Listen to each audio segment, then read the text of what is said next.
ή άλλως και το ανοιχτό μας Γενικό Συμβούλιο. Το λέω για να διευκολυνθούμε σε σχέση με αυτό. Συνεχίζοντας, θα συνεχίσω από εκεί που τελείωσε όσον αφορά τις εκτιμήσεις πολιτικές ο Θοδωρής. Αν θέλουμε να δούμε κάτι στο Εγάλο, σε αυτή την εκλογική μας ήττα, μια σημαντική εκλογική ήττα και υποχώρηση που έχουμε,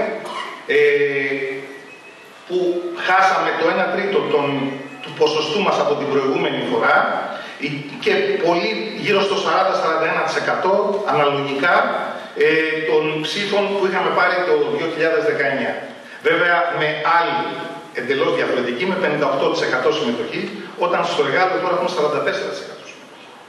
Και ένα εκλογικό σώμα 2.000 λιγότερο. Γιατί είμαστε μια πόλη που φθήνει. Τι χαρακτηρίζει αυτές τις εκλογές που ζήσαμε?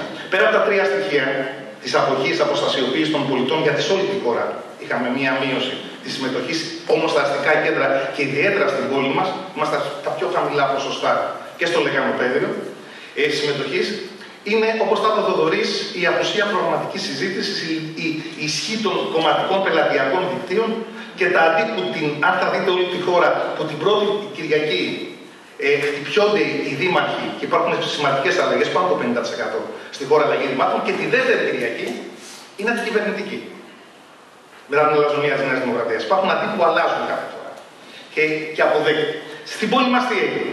Στην πόλη μας έχουμε μια μεγάλη νίκη της παράταξης Σκλαβούνι, που κατόρθωσε με μεθοδικότητα να ξεχαστεί η αποτυχημένη διοίκηση Σκαρβαρά, γιατί η διοίκηση Σκλαβούνι είναι η νέα εποχή Σκαρβαρά που πήγε νέα εποχή Σκλαβούνι. Και το κατόρθωσε αυτό με την ανοχή των υπολείπων παρατάξεων. Η μοναδική παράταξη που έβαζε ζητήματα, που και τρεις παρατάξεις έχουν διοικήσει και συγκρίνεται τα αποτελέσματα, είμαστε εμείς, με έναν ασπόνδυλο προγραμματικό λόγο, με παντός καιρού, με αποφυγή κριτική στην κυβέρνηση. Δεν υπάρχει ούτε ένα σε ένα κείμενο, ούτε σε καμία τοποθέτηση κατά τη διάρκεια τώρα του τεχνικού προγράμματος και του προϋπολογισμού απέναντι στην κυβέρνηση. Και το